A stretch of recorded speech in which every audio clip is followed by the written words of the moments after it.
Some people are filled with fear and anxiety when they hear the word colonoscopy. But this quick and painless procedure is not only necessary, it can really save you from a silent killer. Colorectal cancer is the third most common cancer diagnosed in both men and women in the United States. And the American Cancer Society predicts more than 51,000 Americans will die from this disease this year alone. To prevent this from happening, doctors like Joshua Stagg are encouraging more people to get colonoscopies. Dr. Stagg has been a part of the Wichita Falls Gastroenterology Associate Center for nearly 2 years and says the prevalence of colon cancer is being found in the most unlikely of patients. Colon cancer occurs in the general population about 5% of the general population over your lifetime.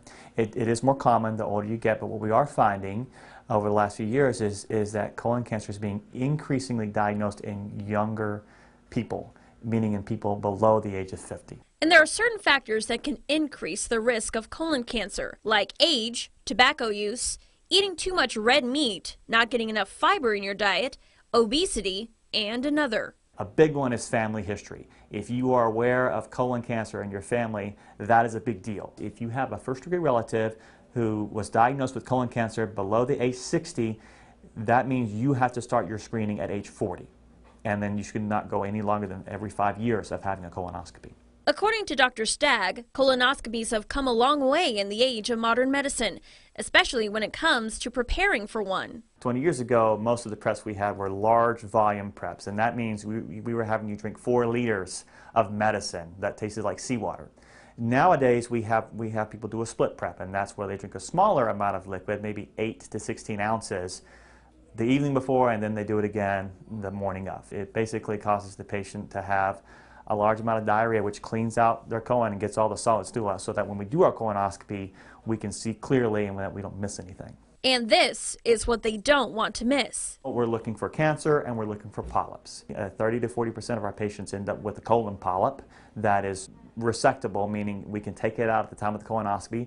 There are times, rarely, where we find a polyp that is not resectable, meaning it's too big to take out at the time of the colonoscopy, or it's cancerous. For those still apprehensive about getting their personal bubble popped, Dr. Stagg says, it is a very low-risk procedure.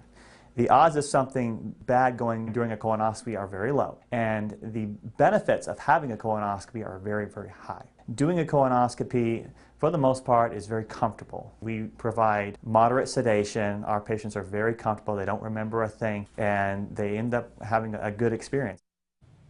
And if you've had any of the following symptoms over a long period of time, like blood or discoloration in the stool, unexplained weight loss, belly aches and pains, fatigue, and a change in your bowel movements, it's recommended you get a colonoscopy immediately. And to schedule for one, you can find this healthy you story over on Texomashomepage.com.